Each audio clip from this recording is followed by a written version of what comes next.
A high-intensity, satanic summons shrieked in Revenant's head as he stood atop Mount Megiddo, his lungs filling with hot, dry air.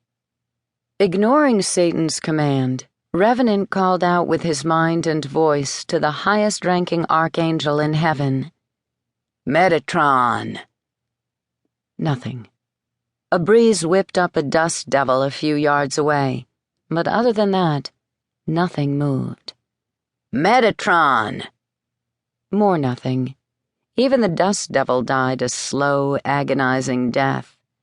Metatron! Fuck. He should have expected that he'd be ignored. The archangels had abandoned him thousands of years ago, so why the hell would they pay any attention to him now? Assholes. All he wanted were some answers. Why had they left him and his mother to rot in hell?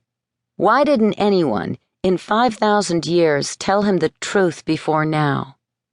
Before he regained his memories and got a promotion, thanks to his brother's heroic actions and heaven's rule that what was done to one twin must be done to the other.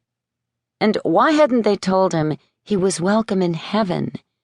After all, Reaver was allowed. Because you aren't welcome. You're evil. Corrupt.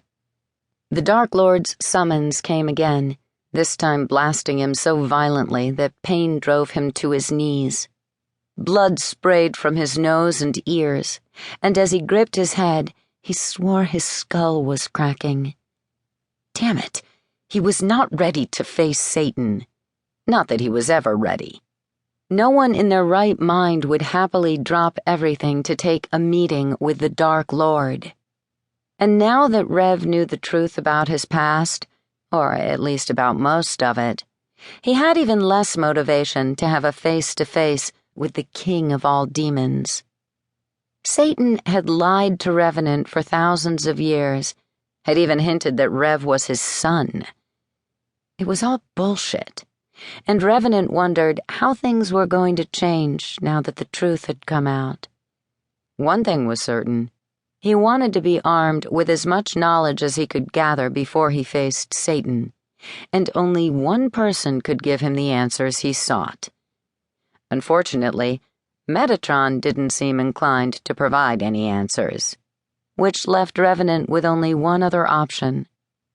Nursing his satanic headache, he summoned a handful of books and flashed himself to the other side of the earth, to the home of Thanatos, fourth horseman of the apocalypse.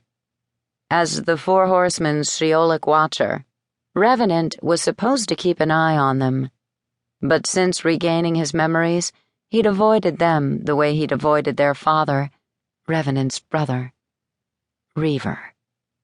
Every time they'd faced off since regaining their memories, they'd battled it out, and Revenant's words to Reaver during one particular encounter still echoed in his thoughts. The very day I learned about you, I came to you as a brother, but all you saw was an enemy and a fiend. Now, that is all you will ever see. Revenant had cooled his jets a little since that moment a couple of weeks ago. But the fact remained that 5,000 years ago, before their memories were wiped, the first time, Reaver had rejected Revenant, and to this day nothing had changed. So, no, Revenant wasn't expecting Reaver's 4 legendary hell spawns to welcome Uncle Rev with open arms. And yet, he was standing in front of Thanatos's Greenland castle, wondering if the horseman known as Death would willingly open the door. More likely, Revenant would have to barge in and lay everyone out in order to get a peek at the rare books Thanatos hoarded in his library. An electric tingle on the back of his neck alerted him to the presence of angels, a split second before Harvester, the horseman's heavenly watcher, and Reaver himself materialized in front of him. Fuck. Revenant.